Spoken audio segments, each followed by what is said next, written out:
Good morning students, एमकेज video series में आपका स्वागत है। इस वीडियो में हम 9th क्लास का जो 4th चैप्टर है जिसका नाम है हमारे पास दो चरों वाली रैखिक समीकरण, उसे हम पढ़ेंगे। उसका पहले हम बेसिक करेंगे, फिर उसके हम ग्राफ बनाना भी सीखेंगे।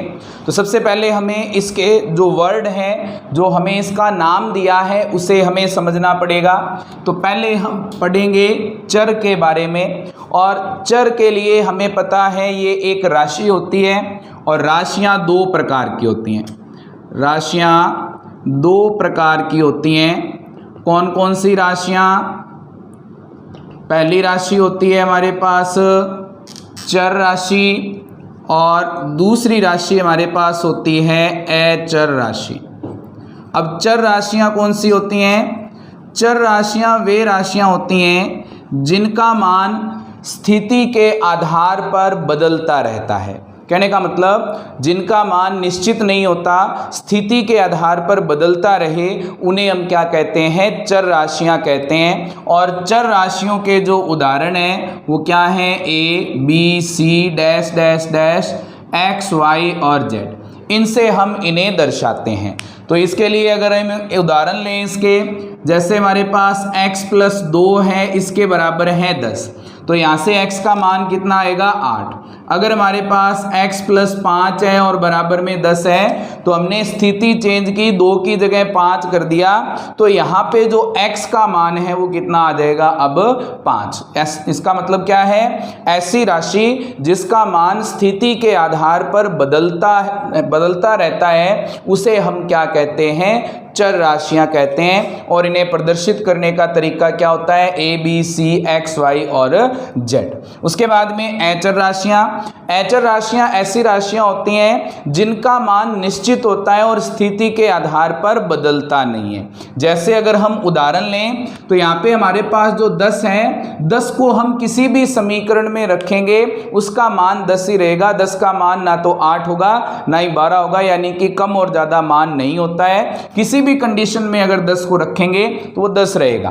5 को अगर रखेंगे तो वो 5 ही रहेगा, 5 का मान भी बदलेगा नहीं स्थिति के आधार पर। उसी तरह से यहाँ पे जो 2 है उसका मान भी नहीं बदलता है। तो जितनी भी वास्तविक राशियां हैं, वास्तविक मान हैं, वो हमारे पास क्या होते हैं? अचर राशियां होती हैं। कोई भी मान हो सकते हैं, वो ऋणात्मक हो सकते हैं, वो धनात्मक हो सकते हैं, वो पूर्ण संख्याएं हो सकती हैं, वो प्राकृत संख्याएं हो सकती हैं, वो पूर्णांक हो सकते हैं, वो परिमेय संख्याएं हो सकती हैं। तो जितने भी हमारे पास वास्तविक संख्याएं हैं, वो सारी संख्याएं क्या हैं? अचर राशियां हैं।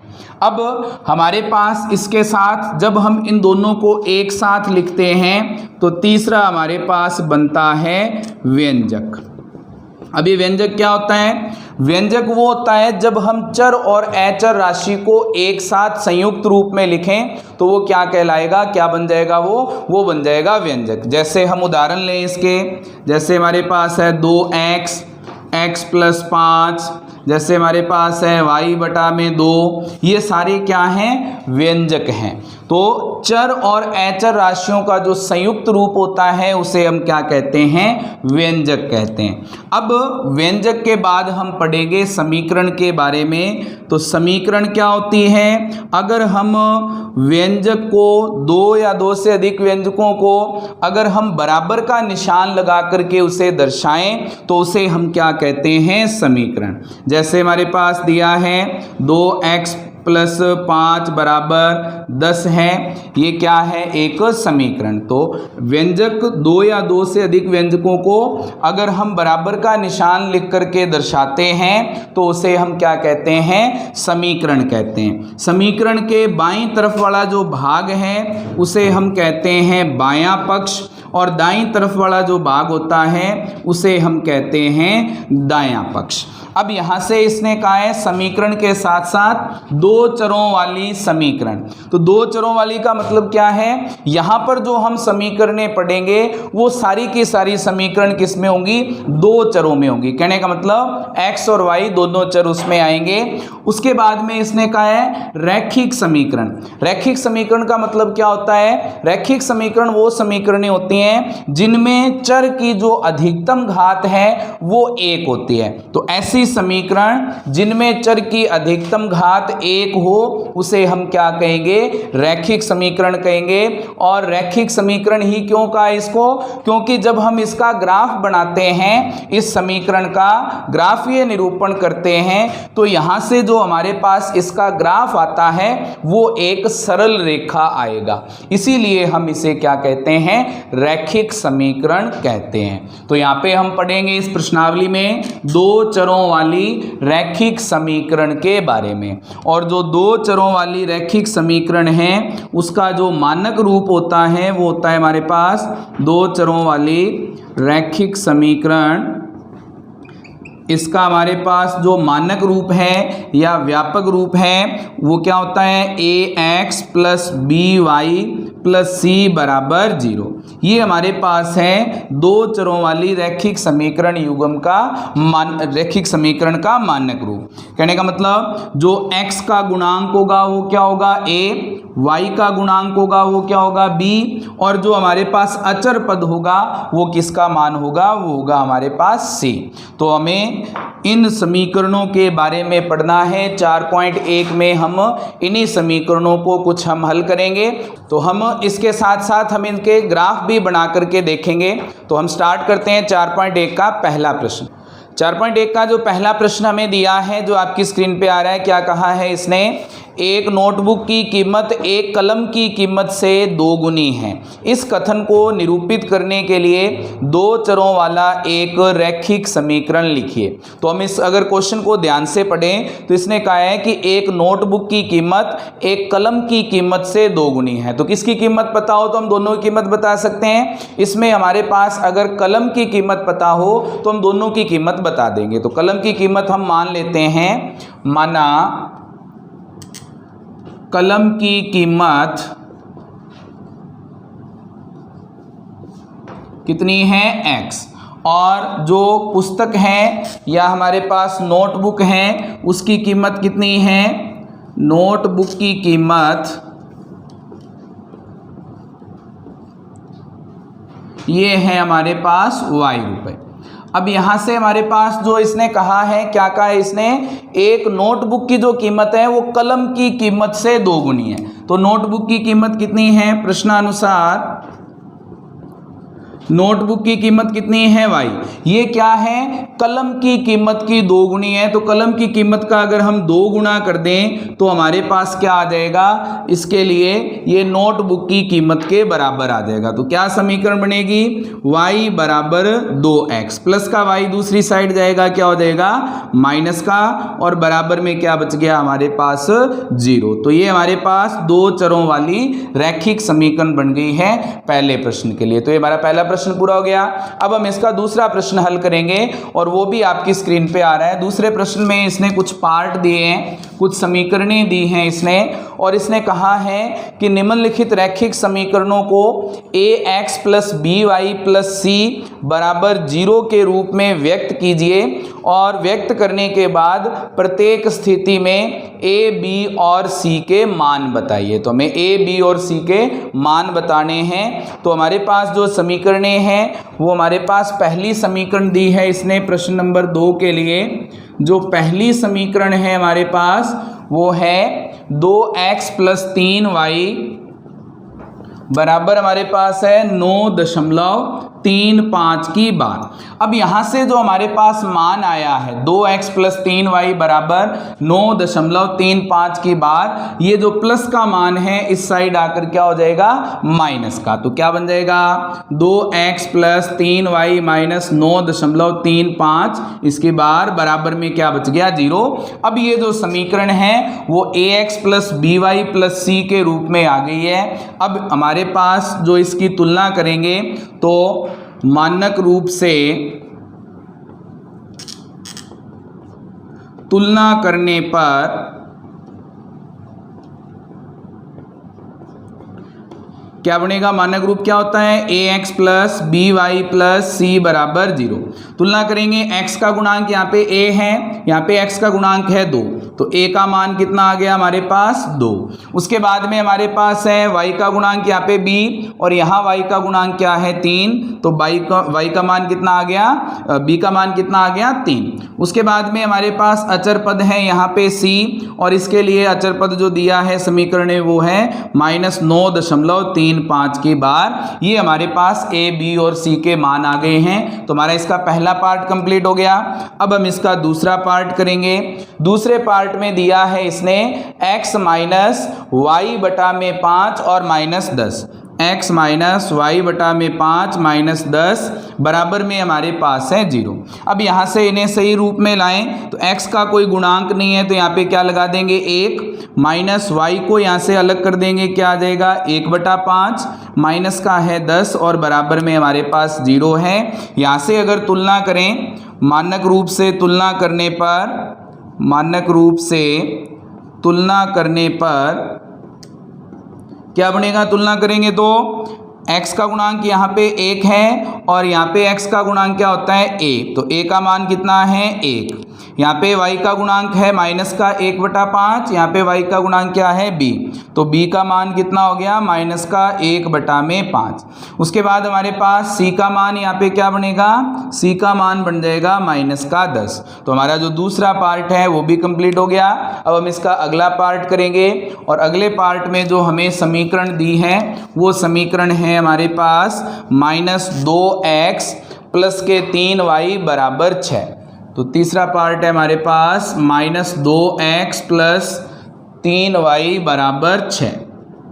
यहाँ से प्लस का 6 इस साइड आकर क्या हो जाएगा माइनस का, तो -2x प्लस 3y -6 बराबर 0।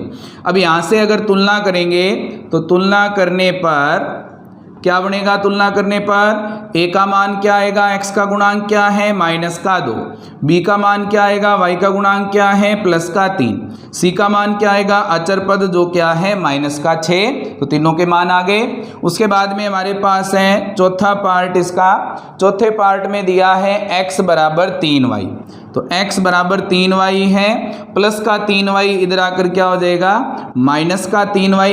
इसमें अचर पद नहीं दिया है तो यहाँ पे हम क्या लगा देंगे प्लस में 0, जिसका मान नहीं दिया हो उसको हम क्या लगा देंगे 0।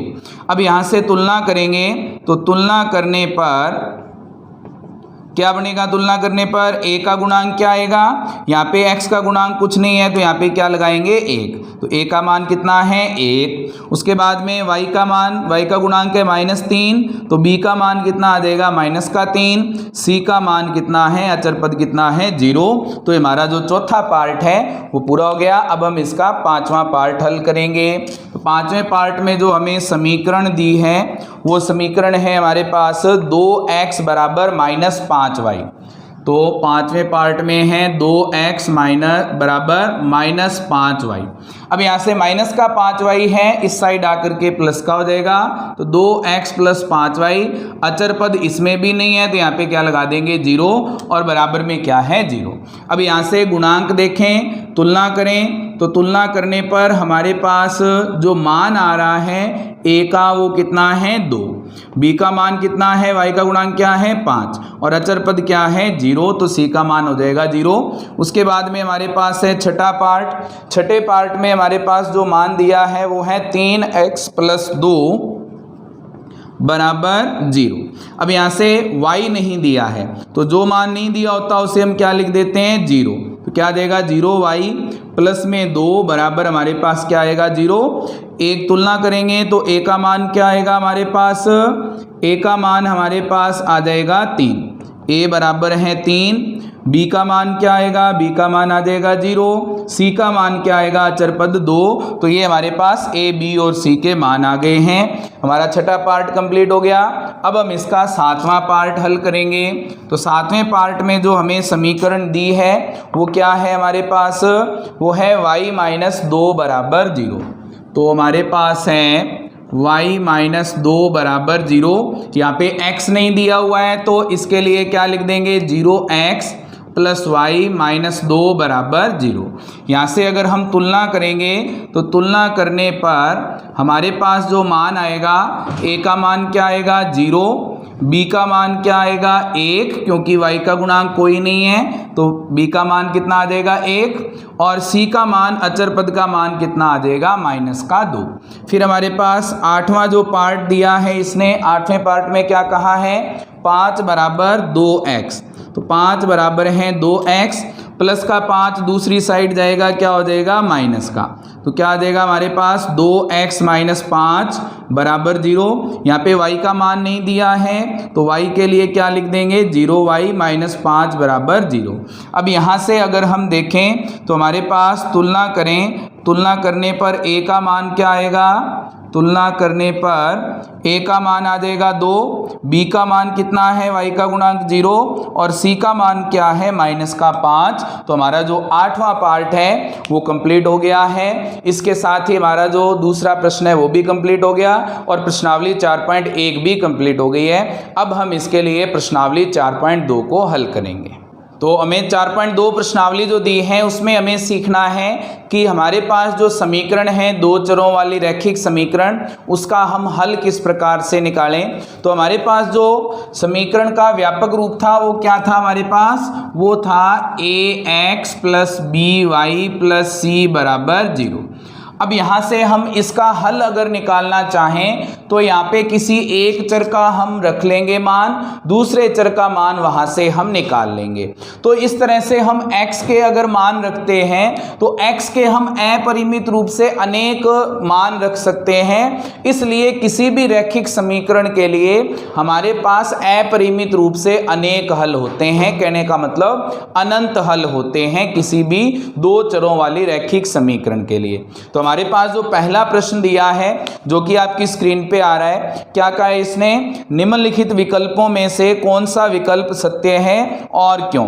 तो यहां से हमारे पास समीकरण दी है y बराबर 3x + 5, एक अद्वितीय हल है, पहला पूछा है, केवल 2 हल हैं, फिर हमें पूछा है कि अपरिमित रूप से अनेक हल हैं। तो यहाँ पे जो समीकरण दी है, जैसा कि हमने अभी पढ़ा कि किसी भी दो चरों वाली रैखिक समीकरण के लिए हमारे पास अपरिमित रूप से अनेक हल होंगे, तो कौन सा आंसर इसमें सही है, तीसरा आंसर इसमें सही है। लेकिन इसने पूछा है क्यों, तो इसका हमें कारण भी बताना है। तो कारण बताने के लिए जो हमें समीकरण दी है उसमें हम मान रख के देखेंगे। समीकरण क्या है, प्रश्न नंबर 1 में जो हमारे पास समीकरण दी है वो है y बराबर 3x + 5। यहाँ पे x के मान अपनी मर्जी से रख के हमें मान निकाल कर देखने हैं। तो x बराबर अगर हम 0 रखते हैं तो y बराबर क्या हो जाएगा 3 × 0 + 5, 0 + 5 बराबर क्या आएगा 5। फिर अगर हम x बराबर 1 रखते हैं तो y बराबर क्या आएगा 3 × 1 + 5, 3 को 1 से गुणा करेंगे 3 + 5 कितने हो जाएंगे 8।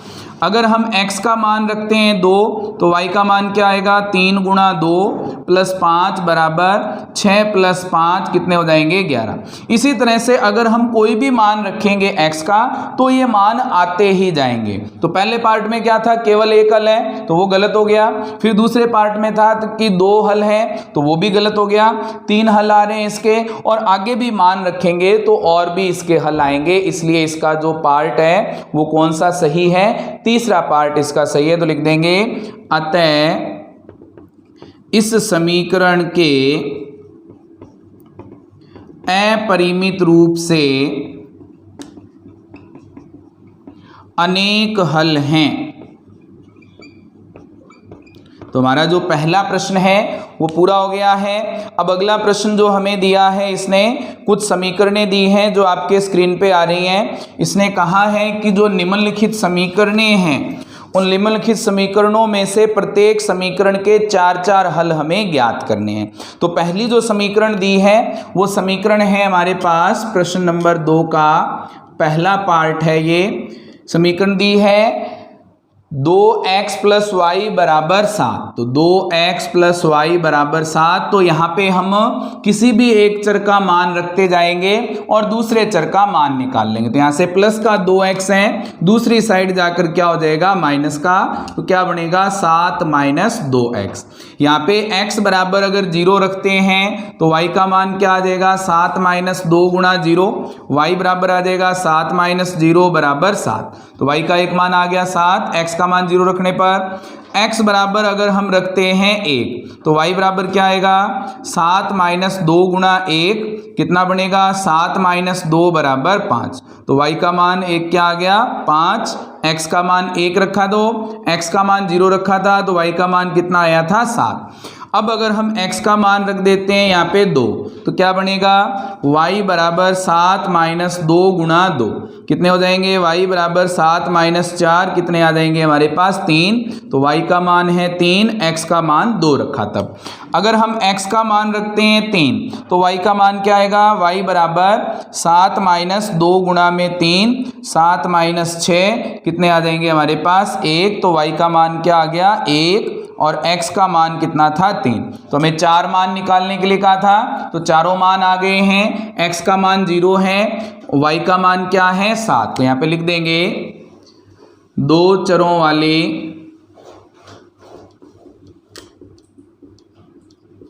रैखिक समीकरण के हल, रैखिक समीकरण के कितने हल पूछे थे 4 हल। अब इसके जो रैखिक समीकरण के हल होते हैं वो एक बिंदु के रूप में होते हैं। जो ग्राफ में अगर हम दर्शाएं तो वो एक बिंदु बताते हैं। तो हमारे पास जो x का मान है वो पहले लिखा जाता है और y का मान जो है वो बाद में लिखा जाता है। तो हमारे पास क्या बनेगा पहला बिंदु x का मान 0 था तो y का मान कितना आ गया 7। फिर दूसरे बिंदु के लिए x का मान 1 रखा तो y का मान कितना आया 5। उसके बाद तीसरे बिंदु के लिए x का मान हमने 2 रखा तो y का मान कितना आ गया 3। इसी तरह से चौथे बिंदु के लिए x का मान हमने 3 रखा तो y का मान हमारे पास क्या आ गया 1। तो ये हमारा जो पहला पार्ट है इसका वो कंप्लीट हो गया। अब हम इसका दूसरा पार्ट हल करेंगे और दूसरे पार्ट में जो हमें समीकरण दी है वो है पाई x प्लस वाई बराबर 9। तो हमारे पास जो दूसरे पार्ट में समीकरण है वो है पाई x प्लस वाई बराबर 9। इसे हम हल करेंगे पाई x प्लस वाई बराबर 9। यहाँ से पाई x प्लस का है दूसरी साइड जाकर के माइनस का हो जाएगा तो y बराबर क्या आएगा 9 माइनस पाई x। यहाँ से x के मान रखेंगे और y के मान निकालेंगे। तो यहाँ से x बराबर अगर हम रखते हैं 0 तो y बराबर क्या आएगा हमारे पास 9 माइनस पाई गुणा में 0 क्या आएगा y बराबर 9 माइनस 0 बराबर 9। तो y का मान कितना आया 9, x का मान कितना रखा 0। अगर हम x का मान रखते हैं 1 तो y का मान क्या आएगा y बराबर 9 माइनस पाई गुणा 1 तो y बराबर क्या हो जाएगा 9 माइनस पाई। तो y का मान है 9 माइनस पाई, माइनस नहीं हो सकता तो इसको यहीं छोड़ देंगे। x का मान है हमारे पास 1। उसके बाद में x का मान अगर 2 रखते हैं तो y का मान क्या आएगा 9 माइनस पाई गुणा 2 क्या बनेगा y बराबर 9 माइनस 2 पाई। ये हमारे पास y का मान आ गया x का मान 2 रखने पर। फिर अगर हम x बराबर 3 रखते हैं तो y का मान क्या आएगा 9 माइनस पाई गुणा में 3 y बराबर 9 माइनस 3 पाई। तो ये हमारे पास आ गया y के चारों मान, x के 4 मान रखने पर। तो जो हमारे पास हल बनेंगे वो कौन कौन से बनेंगे 4 हल ये बन जाएंगे। पहले x का मान था 0, y का मान आया था 9। फिर x का मान था 1, y का मान आया था 9 माइनस पाई। फिर x का मान था हमारे पास 2 और y का मान आया था 9 माइनस 2 पाई। उसके बाद जो x का मान रखा है वो है 3 और जो इसका जो मान आया है y का वो है 9 माइनस 3 पाई। तो ये हमारा जो दूसरा पार्ट है वो हल हो गया। अब हम इसका अगला पार्ट हल करेंगे दूसरे क्वेश्चन का और इसमें जो हमारे पास समीकरण दी है वो है x बराबर 4y। यहाँ पे हमें x या y किसी के मान रखने हैं और एक चर के मान निकालने हैं। तो तीसरे पार्ट में दी है समीकरण x बराबर 4y। यहाँ से अगर हम y का मान रखते हैं 0 तो x का मान क्या आएगा 4 गुणा में 0, x का मान भी क्या आ जाएगा 0। उसके बाद में अगर हम y का मान रखते हैं 1 तो हमारे पास x का मान क्या आएगा x बराबर 4 गुणा 1 तो x बराबर क्या आ जाएगा 4। उसके बाद में y का मान अगर हम रखते हैं 2 तो x बराबर क्या आएगा 4 गुणा 2, x बराबर हमारे पास आ जाएगा 8। उसके बाद में y का मान अगर हम रखते हैं 3 तो x का मान क्या आएगा 4 गुणा 3, x बराबर कितना होगा 12। यहाँ से हमारे पास ये मान आ गए हैं 4, इन्हें हम हल के रूप में लिख देंगे। तो 4 हल कौन कौन से हो गए? इसके लिए हल हो गए x का मान 0 और y का मान भी क्या है? 0। उसके बाद में हमारे पास दूसरा जो मान रखा था x का मान 4 और y का मान कितना था? 1। x का मान उसके बाद में 8, y का मान था हमारे पास 2। फिर हमारे पास x का मान आया है 12 और y का मान है यहाँ पे 3। तो हमारे पास इसके जो चारों प्रश्न हैं, चारों जो पार्ट हैं, वो चारों जो हल हैं वो इसके लिए आ गए हैं।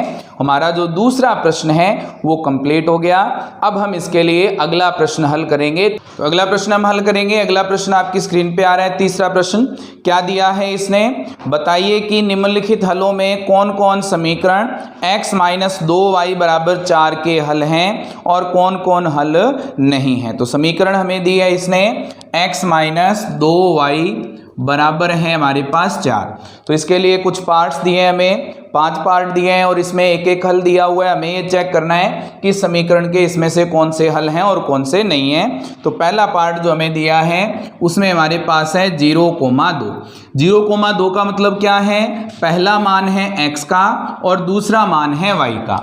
ये दोनों मान अगर इस समीकरण में रखें और ये समीकरण को संतुष्ट करता है, संतुष्ट करने का मतलब बायां पक्ष अगर दाएं पक्ष के बराबर आ जाता है तो ये क्या होंगे? इसके हल होंगे, वरना इसके हल नहीं होंगे। तो यहाँ पे मान रख के देखेंगे, x की जगह में क्या रखना है? 0 और y की जगह क्या रखना है? 2। तो क्या बनेगा? 0 - 2 गुणा y का मान है 2 बराबर हमारे पास 4 है। 2 को 2 से गुणा करेंगे 4 बराबर में 4 है।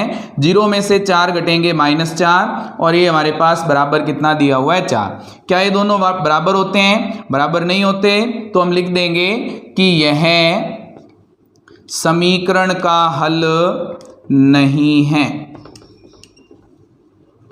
उसके बाद में दूसरा पार्ट हमें दिया है इसने, दूसरे पार्ट में दिया है बिंदु 2,0।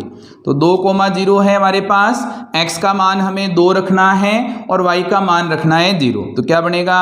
x की जगह 2 आ जाएगा, -2 गुणा 0 बराबर 4। तो क्या बनेगा? 2 - 0 बराबर 4, 2 बराबर 4।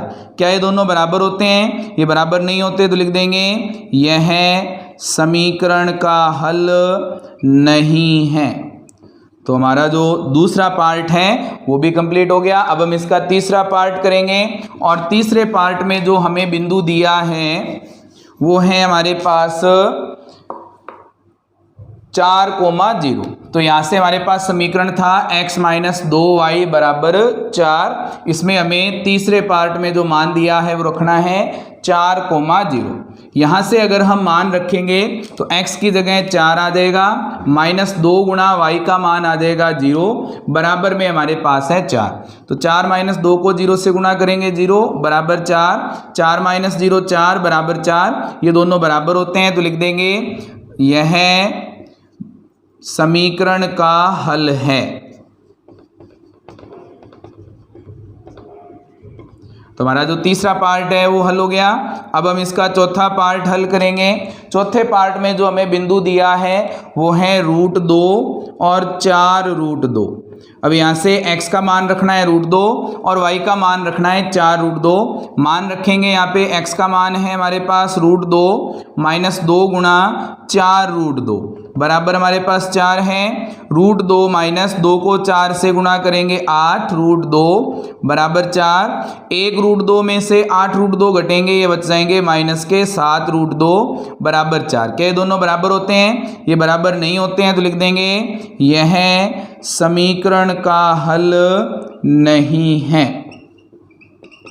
तो हमारा चौथा पार्ट कंप्लीट हो गया।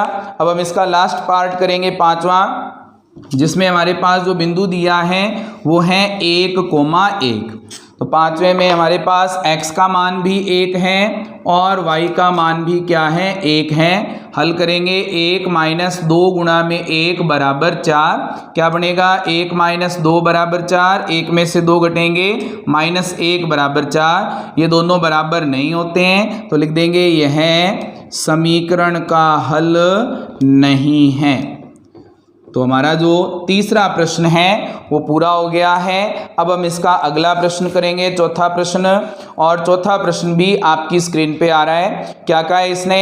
k का मान ज्ञात कीजिए जबकि x बराबर 2 और y बराबर 1 है और समीकरण है 2x + 3y बराबर k, इसका एक हल है। तो हमें जो चौथा प्रश्न दिया है उसमें समीकरण जो दी है वो है हमारे पास 2x + 3y बराबर k, 2x + 3y बराबर k। यहाँ से x का मान रखना है 2 और y का मान है 1, x बराबर 2 और y बराबर 1 इसका हल है। तो इसका मतलब इस समीकरण को संतुष्ट करेगा। तो x की जगह 2 रखेंगे और y की जगह रखेंगे 1, तो क्या देगा 2 × 2 + 3 × 1 बराबर k। यहाँ से 2 × 2 कितने हो जाएंगे 4, 3 × 1 कितने हो जाएंगे 3, तो k का मान हमारे पास कितना आ जाएगा 4 + 3 बराबर 7। तो k का मान यहाँ पे कितना है 7। तो हमारा जो चौथा प्रश्न है वो हल हो गया है। इसके साथ ही हमारी 4.2 प्रश्नावली पूरी हो गई है। अब हम इसकी अगली प्रश्नावली 4.3 स्टार्ट करेंगे। तो प्रश्नावली 4.3 में हम सीखेंगे दो चरों वाली रैखिक समीकरण का ग्राफ बनाना, और ग्राफ हम किस तरह से बनाते हैं उसको देखेंगे। तो इसके लिए हमारे पास जो 4.3 का पहला प्रश्न दिया है वो आपकी स्क्रीन पे आ रहा है, और इसमें लिखा है इसने दो चरों वाले रैखिक समीकरण को में से प्रत्येक को आलेख के रूप में खींचिए। तो इसके लिए 4 पार्ट हमें दिए हैं, तो इस वीडियो में हम इसका एक पार्ट करेंगे और बाकी 3 पार्ट जो हैं वो हम अगली वीडियो में करेंगे। तो पहला पार्ट इसने दिया है प्रश्न नंबर 1 का जो पहला पार्ट है हमारे पास ये है x + y बराबर 4। तो यहाँ से हमें कोई भी 3 मान निकालने हैं एक इसका ग्राफ बनाने के लिए, क्योंकि हमारे पास अगर हम 2 बिंदु लेकर के 2 हल लेकर के अगर हम इसका ग्राफ बनाएंगे तो उसमें हमें अपनी गलती का पता नहीं चलेगा। जो 2 बिंदु निकले हैं वो अगर हमारे पास गलत होते हैं तो रेखा तो 2 बिंदुओं से बन जाएगी, लेकिन वो सही है या गलत उसका नहीं पता चलेगा। लेकिन अगर हम इसके 3 बिंदु निकाल लेते हैं, 3 हल निकाल लेते हैं और उससे हम ग्राफ बनाते हैं तो उसमें क्या है कि हमारी गलती का पता लग जाएगा। अगर उनमें से कोई एक बिंदु भी इधर उधर होता है तो वो एक लाइन में नहीं आएंगे, और एक लाइन में नहीं आएंगे तो इसका मतलब ये है कि हमारा जो ग्राफ है उसके लिए जो बिंदु हमने निकाले हैं वो हमने किसी ना किसी बिंदु को गलत कर दिया, और उसको हम चेक कर लेंगे। अगर वो तीनों एक ही लाइन में आ रहे हैं तो वो तीनों बिंदु सही हैं और उसके लिए हम ग्राफ बना देंगे। तो हम 3 बिंदु निकालेंगे प्रत्येक समीकरण के लिए। तो पहले हमारे पास जो समीकरण दी है वो है हमारे पास x + y बराबर 4। तो यहां से प्लस का y दूसरी साइड जाकर क्या हो जाएगा माइनस का, या x प्लस का है दूसरी साइड जाकर के हो जाएगा माइनस का। तो y बराबर क्या बनेगा 4 - x। अब यहां पे हम अपनी मर्जी से जो मान चाहें x का हम रख सकते हैं और y का मान हम निकाल सकते हैं। जो मैं रख रहा हूं वो जरूरी नहीं है कि आपको उसी को कॉपी करनी है, आप अपनी मर्जी से यहां पे मान रख सकते हो।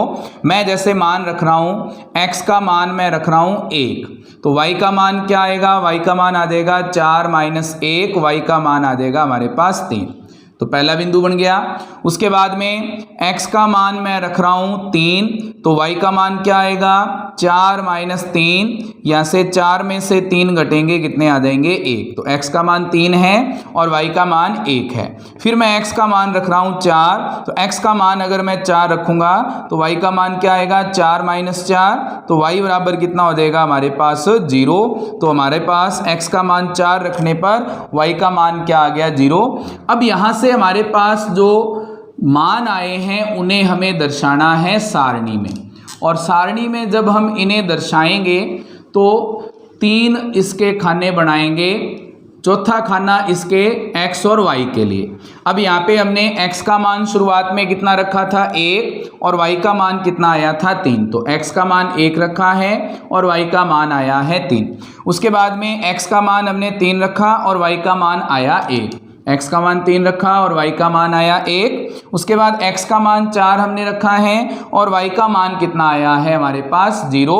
अब ये मान आने के बाद में हमें इनका बनाना है ग्राफ, और ग्राफ बनाने के लिए हमें पता है इसके लिए 2 अक्ष चाहिए होंगे।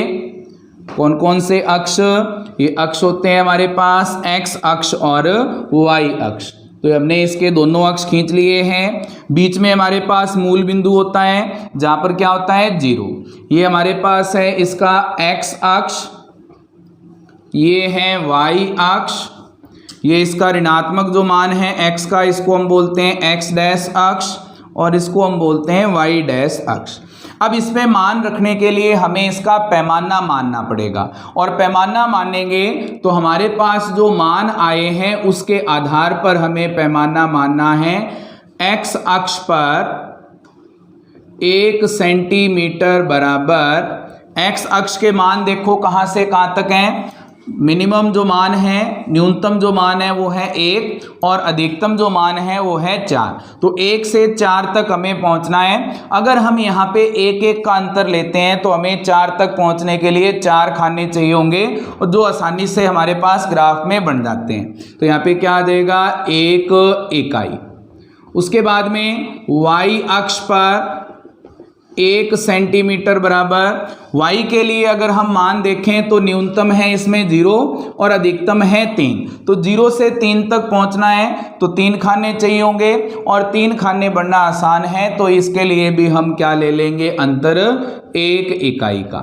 ये अंतर एक जैसा भी हो सकता है, अलग अलग भी हो सकता है, वो हम मान जो हमारे पास आए हैं उसके आधार पर हम इसे हल कर सकते हैं। तो 1-1 का अंतर लिया है तो पहले हम इसके लिए मान रखेंगे जो अंतर लिया है उसके आधार पर। पहले 0, उसके बाद हमारे पास 1, 2, 3, 4, 5। यहाँ पे जब हम ग्राफ बना रहे हैं तो हमें ये ध्यान रखना है, जैसे हमें अक्ष पर मान चाहिए सिर्फ 4 तक के लिए, लेकिन हमारे पास यहाँ पे ग्राफ बच गया।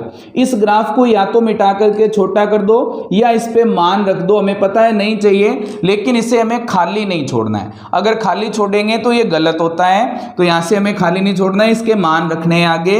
इधर हमारे पास y, जो हमारे पास इसके ऋणात्मक मान बनेंगे वो क्या बनेंगे, -1, -2, -3 और -4। अब हमें ये भी पता है कि यहाँ पे जो मान आए हैं सारे वो प्लस में हैं, माइनस वाले मान हमें नहीं चाहिए। तो हमें ऐसा नहीं करना है कि हम प्लस प्लस वाले मान बना दें, माइनस वाले मान नहीं बनाएं। हमें माइनस और प्लस दोनों ही मान दर्शाने हैं। वो भले ही आप अगर माइनस वाले मान नहीं चाहिए तो छोटा कर दो इसे। तो यहाँ से हमारे पास मान आ गए x के लिए।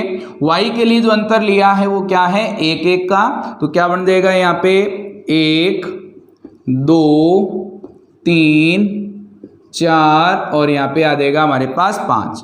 -1, -2, -3, -4 और -5। ये हमारे पास मान आ गए। मान आने के बाद में हमें जो बिंदु मिले हैं उन बिंदुओं के आधार पर हमें इसमें ग्राफ में दर्शाना है। x का मान है 1 और y का मान है 3। x का मान 1, y का मान 3। दोनों से ग्राफ में अगर देखोगे तो एक एक लाइन आएगी, जहां ये दोनों मिल जाएंगे वहां पर ये बिंदु मिल जाएगा। अब कई बार क्या होता है कि हम बिंदु को सिर्फ इतना करके दर्शा देते हैं, लेकिन जब हम लाइन खींचते हैं तो इस बिंदु का पता ही नहीं चलता है कि ये बिंदु है कहां पर। इसलिए हमें क्या करना है, इस बिंदु को थोड़ा सा गुड़ा करना है और इसके ऊपर ये सर्किल लगा देना है, वृत्त बना देना है छोटा सा, ताकि हमें पता लग जाए यहाँ पे हमने एक बिंदु बनाया है।